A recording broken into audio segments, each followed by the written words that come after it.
آپ کے اہل خانہ اور آپ کی صاحبزادیاں یقینی طور پر مبارکباد کے مستحق ہیں، لائق ہیں کہ ان کی یہاں پر بات کی جائے۔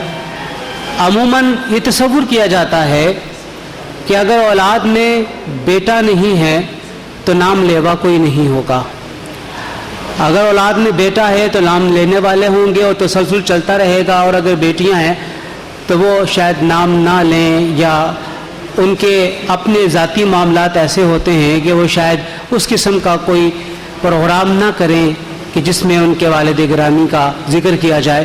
لیکن یقینی طور پہ صاحبزادی صفیہ صاحبہ اور دیگر آپ کے خیران مبارکباد کے مستحق ہیں کہ آپ نے اپنے والد گرامی حافظ مفتی امیر علی صابری صاحب کے لیے یہ خوبصورت بزم سجائی، اور سب سے بڑھ کے ہمارے لیے اس میں کہ آپ کے استاد گرامی شیخ الحدیث جامع نعیمیہ مفتی محمد عبدالعلیم سیالوی صاحب یہاں پہ جلوہ افروز ہوئے، تشریف فرما ہوئے، اور یقینی طور پہ آپ استاد بھی رہے، طویل عرصہ آپ کے ساتھ ان کا تعلق رہا ہے۔ آپ کی شخصیت کے حوالے سے جو آخری گفتگو، آخری کلام ہے وہ یقینی طور پہ استاد صاحب کا ہی ہوگا۔ آخری بات جو میں عرض کرنا چاہوں گا،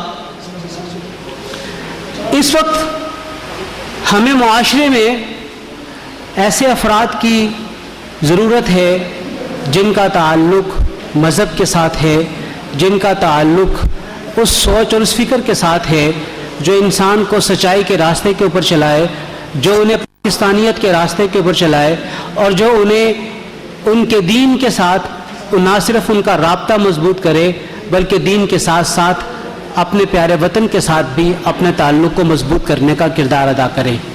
آج سب سے زیادہ ضرورت ہمیں اپنے بچوں کی، آنے والے نسل کی تربیت کرنے کی ہے، اور یقینی طور پہ یہاں پہ صاحبان دانش تشریف فرما ہیں، صاحبان علم تشریف فرما ہیں۔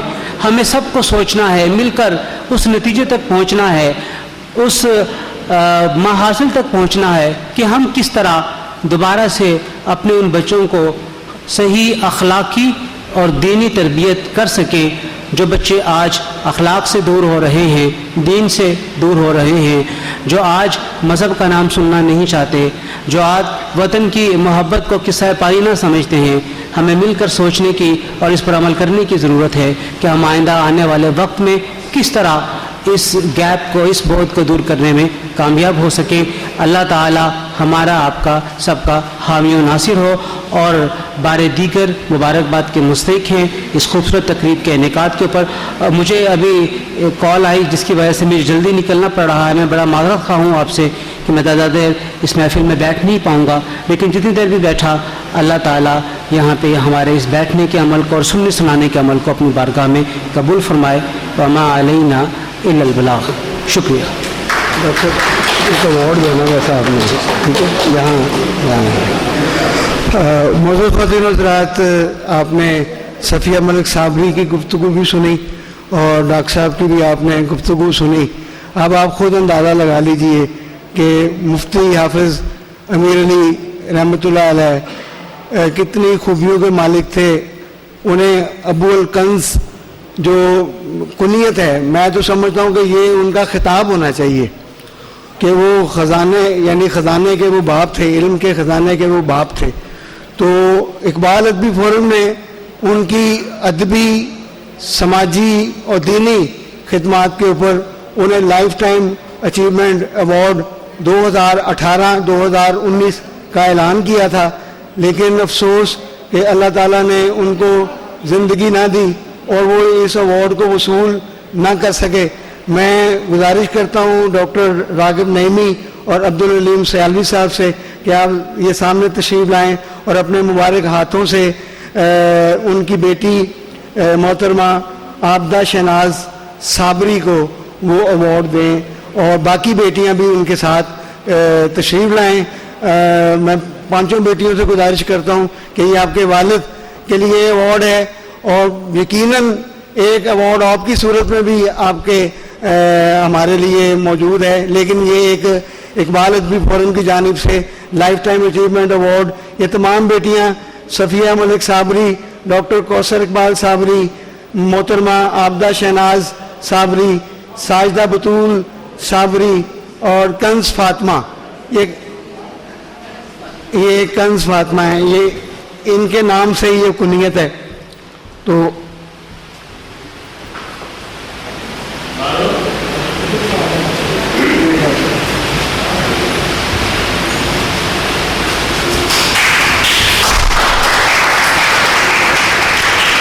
یہ بیٹی کنز فاطمہ وصول کر رہی ہیں اور انہی کے نام کی مناسبت سے انہوں نے اپنی کنیت رکھی.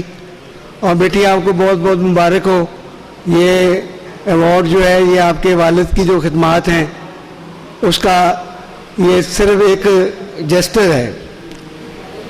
جی جمیل بھٹی صاحب آپ بھی ایک تصویر بس تصویر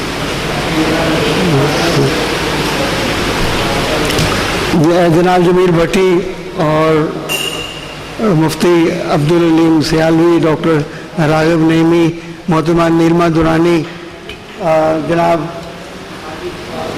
ان کی موجودگی میں پانچوں بیٹیاں موجود ہیں. بڑا پیارا لمحہ ہے، بڑا برکت والا لمحہ ہے. اور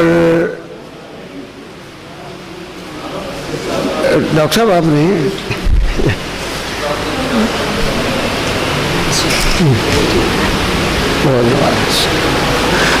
ڈاکٹر راغب نعیمی صاحب کا بہت شکریہ. انہوں نے کسی پروگرام کے سلسلے میں ٹیلی ویژن پہنچنا ہے تو وہاں ان کا ٹیلی فون آیا تو اس لیے جو ہے وہ ان کو پہلے پڑھوا دیا گیا ہے.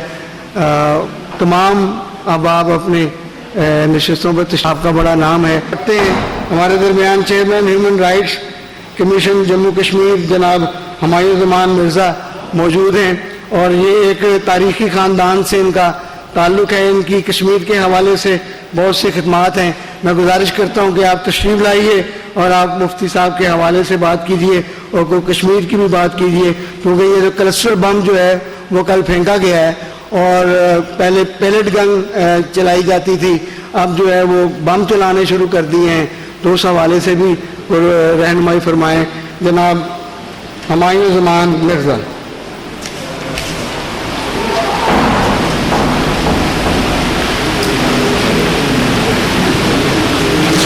بسم اللہ الرحمن الرحیم.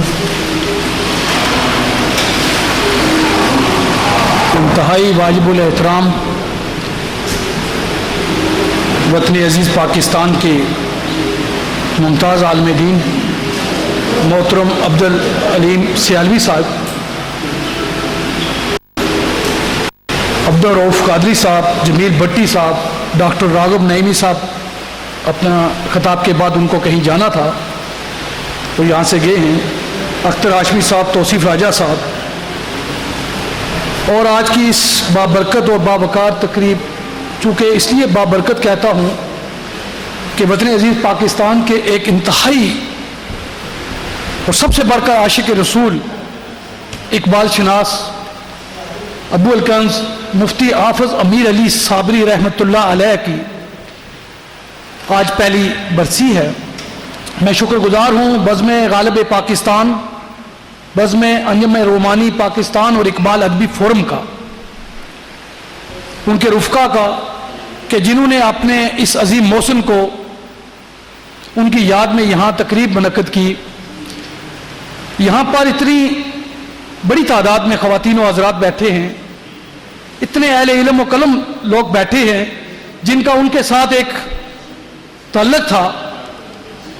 کسی شاعر نے کیا خوب کہا کہ بچھڑا کچھ ہی صدا سے کہ رت ہی بدل گئی،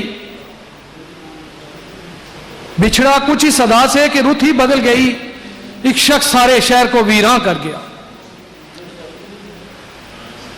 ہمارے درمیان جس طرح شروع میں صابری صاحب کی بیٹیوں نے، صفیہ ملک صابری صاحبہ جو چیئر پرسن ہے اقبال ادبی فورم کی، اور ڈاکٹر کوثر اقبال، دونوں نے اپنے اپنے انداز میں جس طرح بات کی، جس طرح اپنے پلیز ایک بات سنیں. اگر یہ اتنی بابرکت تقریب ہے آپ ذرا خاموشی اختیار کریں. یہ تقریب بڑی بابرکت اس لحاظ سے ہے کہ کچھ میں بھی سیکھنا چاہتا ہوں تاکہ کچھ لوگ یہاں سے کچھ سیکھ کر جائیں. سرگوشیاں ہم کرتے رہیں گے بعد میں، تو جب روحانی تقریب ہو، جب بابرکت تقریب ہو، اس میں یہ پھر اس تقریب کا تقدس پامال ہو جاتا ہے. بڑے ادب سے. تو یہ جو ہستیاں ہیں جنہوں نے قرآن پاک کا ترجمہ کیا، جو اقبال پر اتھارٹی رکھتے تھے، جو ایک خطیب تھے، ایک عالم دین تھے، اب ایک استاد جس نے ہزاروں نوجوانوں کو زیور تعلیم سے آراستہ کیا، آج ہم جب یہاں پر بیٹھے ہیں، جب ان کی بیٹیاں یہاں بیٹھی ہیں، اور وہ گھرانہ کتنا خوش قسمت ہے کہ جن کو علم کی دولت سے جو ہے وہ منور کیا، ممبر رسول پر بیٹھ کر ایک سرکاری بینک افیسر ہونے کے ناطے اپنی بقیہ زندگی دین اسلام کے لیے وقف کر دینا، 5 وقت کے صوم و صلات. میں سمجھتا ہوں کہ ایسی نابغائے روزگار شخصیات صدیوں بعد پیدا ہو. اقبال نے اسی حوالے سے ایسے ہی لوگوں کے لیے کہا تھا کہ ہزاروں سال نرگس اپنی بے نوری پہ روتی ہے، بڑی مشکل سے ہوتا ہے چمن میں دیداور پیدا. انتہائی واجب الاحترام معزز خواتین و حضرات، یہ جو لوگ ہم میں نہیں رہے، یہ اپنے زمانے کے فقیر تھے، ولی تھے، کلندر تھے، جو کچھ ورثے میں یہ اپنا دے گئے.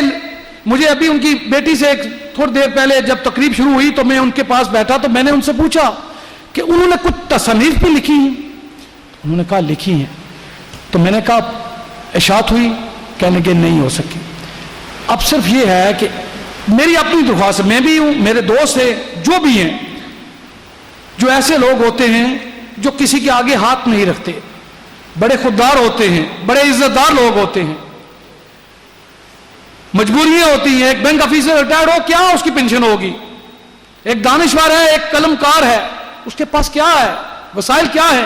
حکومتیں نہیں کتابیں شائع کرتی، حکومتیں ان لوگوں کی کرتی ہیں جو لکھوائی جاتی ہیں، جو جعلی دانشور ہوتے ہیں، جو جعلی شاعر ہوتے ہیں، جو سرکاری شاعر ہوتے ہیں، ان کی کتابیں شائع کرواتی ہیں. جو اچھے لوگ ہوتے ہیں انہیں خود سے کروانی پڑتی ہیں. میں درخواست کروں گا سب دوست، اس ہستی کی جو کتابیں ہیں، ایک ایسا ادارہ ذمہ لے، ایسے لوگ جو مخیر ہیں، جو استعداد رکھتے ہیں، اور ایسا کام کریں کہ ایک ہاتھ سے دے اور دوسرے کو پتہ نہ لگے، اور تاکہ وہ کتاب آئے اور اس کی تقریب پذیرائی ہو.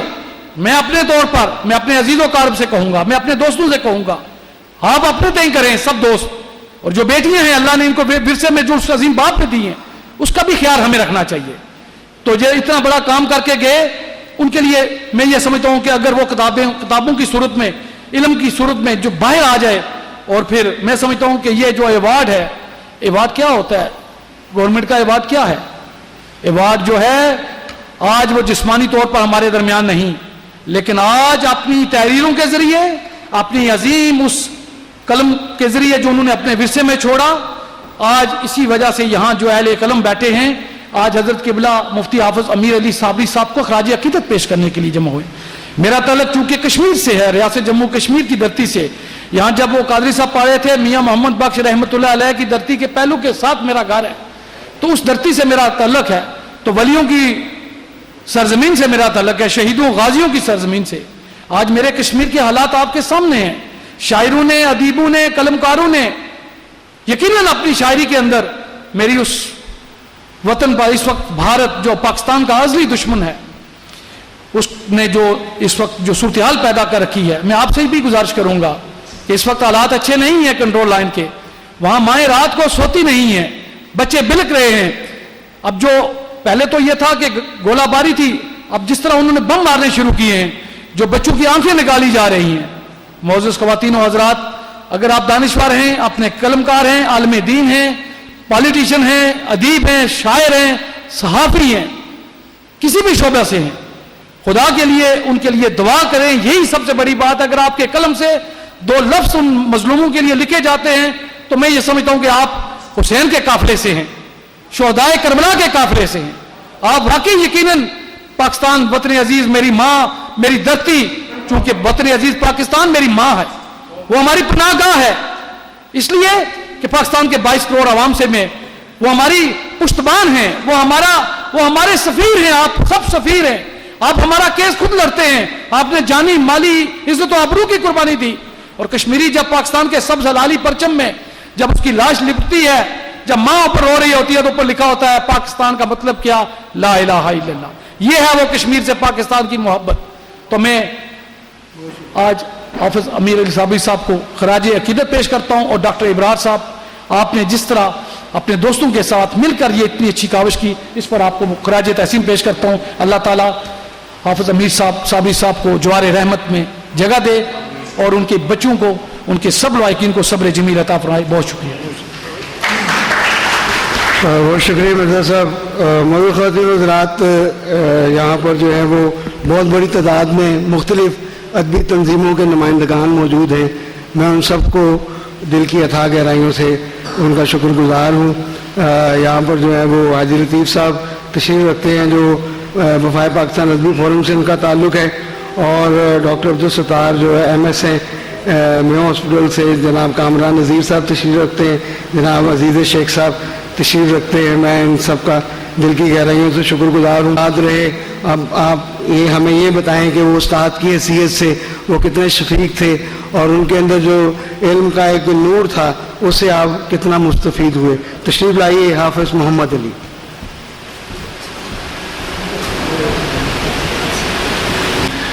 ملاقات ایسے ہوئی کہ اقبال کے حوالے سے یہاں پروگرام چل رہا تھا, اور مفتی صاحب یہاں اگلی سیٹ پہ غالباً ان میں سے کسی میں تشریف فرما تھے. جب پروگرام کا اختتام ہوا تو انہوں نے اعلان کیا کہ میں اقبال کی فارسی شاعری مفت میں پڑھایا کروں گا, اور میرے پاس کوئی بھی شاگرد آ سکتا ہے, جو بھی یہاں نوجوان موجود ہو وہ میرا نمبر نوٹ کر سکتا ہے, میرے سے پروگرام کے بعد بات کر سکتا ہے. تو میں بڑا حیران ہوا یہ سن کے کہ اتنی بڑی اپرچونٹی ایک اتنے بڑے عالم دین, اتنے بڑے ٹیچر کے ساتھ بیٹھ کے کچھ دیر گزاری جائے اور ان سے فارسی زبان سیکھی جائے. تو میں نے جب میں فارغ کچھ ٹائم ہوا میں نے ان سے رابطہ کیا, اور اسی طرح یہ سلسلہ پھر جاری رہا. تقریباً کوئی 1 سال کی مدت تک میں ان کے گھر جاتا رہا, اور یقین مانیں انہوں نے آج تک کوئی ایکسکیوز مجھے نہیں دی کہ جی آج آپ نہیں آ سکتے, آج میرے پاس وقت نہیں ہے, یا آج کوئی اور وجہ. بلکہ میں خود جب میری سستی میرے اوپر لاحق ہو جاتی تھی, یا میں کسی وجہ سے ناغے کرنے لگ جاتا تھا, تو خود مجھے کال کر کے حال چال پوچھتے تھے, اور اتنا زیادہ, یعنی ایک باپ جتنی محبت یا اس سے بھی زیادہ محبت. اور یہ صرف اور صرف میں سمجھتا ہوں یہ رسول اللہ صلی اللہ علیہ وسلم کے ساتھ جو ان کا رشتہ تھا.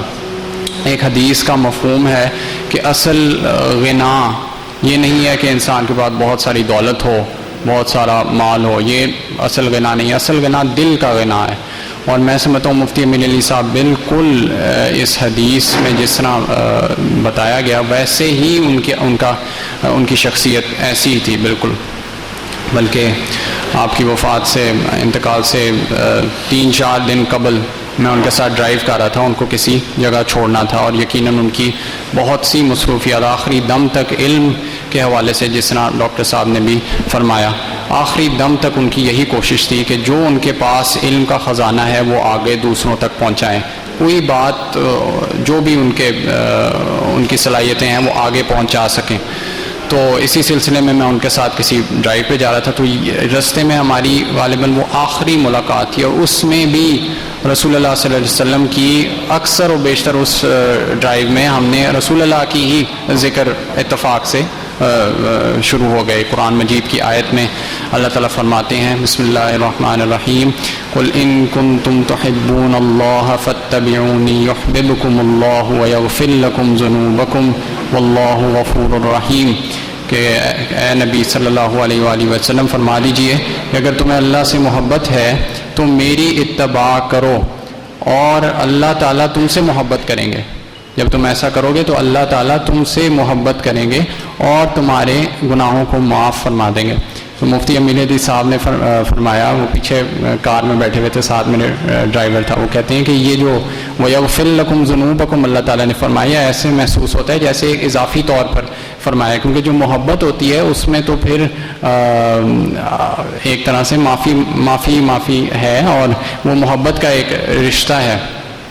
تو میں سمجھتا ہوں کہ ان کی جو شخصیت ہے، ان کی زندگی ہے، ہمارے لیے بہت بڑا نمونہ ہے، خاص طور پہ جتنے بھی ہمارے طالب علم ہیں اور جو بھی اس میں علمی کاوشوں میں انوالوڈ ہیں، وہ بہت بڑا ان کی زندگی سے سبق لے سکتے ہیں.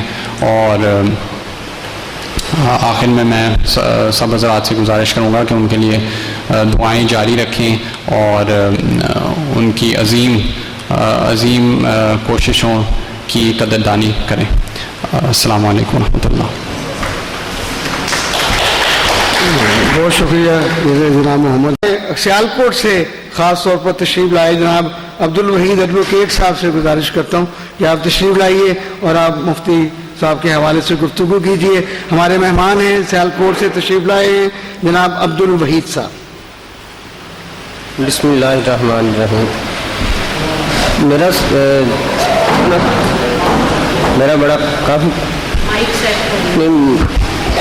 میرا کافی پرانا ان سے تعلق تھا. مجھ سے میرے تعلق ہی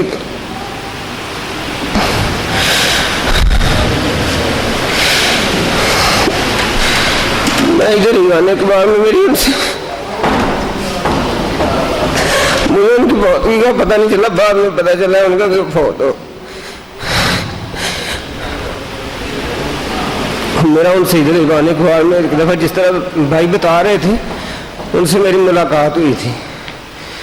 انہوں نے مجھ سے بھی کہا تھا ملاقات ہونے کا کہ بیٹا اگر آپ کو میرے ساتھ کوئی کام ہو تو میں ادھر چلا گیا ان کے گھر. انہوں نے کہا اقبالیات کا اگر آپ نے کچھ کرنا ہے تو مجھ سے کر لیا کریں. مجھے کہا کہ آپ جس وقت بھی 24 گھنٹوں میں آپ کے لیے جو نا میرے گھر کے دروازے کھلے ہیں آپ کے لیے. آپ دن کو آئیں رات کو آئیں جب جی چاہے آپ کا آئیں میرے لیے آپ کے دروازے کھلے. میں نے اقبالیات کا انہوں نے کہا آپ پڑھ لیا کریں. تو ایسے انہوں نے کہا کہ چلو صبح آپ آ جایا کریں. تو میں صبح فجر کے وقت جب اٹھتا تھا تو میں جوتا بھی نہیں پہنتا. جب مجھے پتہ چلتا تھا نا کہ حافظ صاحب کے پاس جانا ہے تو میں ایسے ہی جوتا جو بھی مل گیا ایسے ہی میں نے چلا جاتا ہوتا. تو اکثر جب میں پھر آتا ہوتا تھا کبھی پھر کہتے کوئی اور اسٹوڈنٹ بیٹھے ہوتے تھے نا تو وہ کہتے تھے یار یہ دیکھو یہ لڑکا ہے میرے پاس یہ میرا شاگرد ہے. میں اس کی بات کرتا ہوں اس لیے کہ یہ فجر کے ٹائم آیا کرتا تھا. یہ یار وحید میں تمہاری دوسروں کے ساتھ مثالیں دیتا ہوں کہ یہ میرا ایسا شاگرد ہے کہ جس کو یہ فجر کے ٹائم کبھی ناغا نہیں تم نے کیا. تم روز آ جاتے تھے اور صبح کے وقت آ جاتے تھے. ابھی میں اٹھتا ہی ہوتا تھا لیکن مجھے بھی ایسے ہی کبھی ایسا نہیں ہوا کہ انہوں نے کہا ہو کہ میرے پاس ٹائم نہیں ہے میرے پاس وقت نہیں ہے. اور میں ان سے اقبالیات پھر میں نے پڑھتا رہا ہوں. ان کے اس پیار اور شوق کی وجہ سے میرے پاس اب میں ادھر لاہور میں میں نے وکالت یہاں سے میں نے کورس کیا تھا. میں ڈسکا سے میترا والی سے ہوں. اور یہ کہ ان کے شوق کی وجہ سے میرے پاس اب 3 نسخے ہوتے ہیں. ایک میں جب لاہور میں ہوتا ہوں تو میرے پاس یہاں پہ ہوتا ہے. جب میں آفس میں ہوتا ہوں تو ایک میں نے آفس میں رکھا ہوا ہے. جب میں گھر میں ہوتا ہوں گھر میں بھی میں نے ایک رکھا ہوا ہے. یعنی ان کے اس شفقت کی وجہ سے کہ میرے پاس یہ ہے کہ وہ جب اگر کسی کو میں نے گفٹ میں دے بھی دیا نسخہ کوئی اقبالیات کا تو میں نے فوراً نیا خرید لیا ہے. تو اب بھی اکثر وہ مجھے میں سستی کر جاتا لیکن وہ فون کر کے کہتے تھے وحید کیا حال ہے تم نے چکر نہیں لگایا. اب پچھلے دنوں میں تیاری کر رہا تھا ایڈیشنل سیشن جج کی. میں ادھر لاہور میں تیاری کر رہا تھا. ان سے فون پہ بات ہوئی کہ یار تم چکر لگانا میرے پاس آنا. تو میں نے کہا چلا میں سر ذرا نا فارغ ہو کے آؤں گا پیپر دے رہا ہوں. تو میرا دل کر رہا ہے کہ میں آپ کے بارے میں نا کوئی لکھوں. آپ نے ماشاءاللہ کام بڑا کیا ہوا ہے. میرے ساتھ وہ پیار بھی کرتے تھے مذاق بھی کر لیا کرتے تھے اور مجھے ڈانٹ بھی دیا کرتے تھے. اس طرح کا ہر طرح کا یار میرے ساتھ ہو. تو وہ کہتے چل یار یہ بھی چاہ تو پورا کر لیں یار اب پھر کیڑی گل ہے. بس اس کے بعد میں واپس چلا گیا. مجھے میرا رابطہ ہی نہیں ہوا.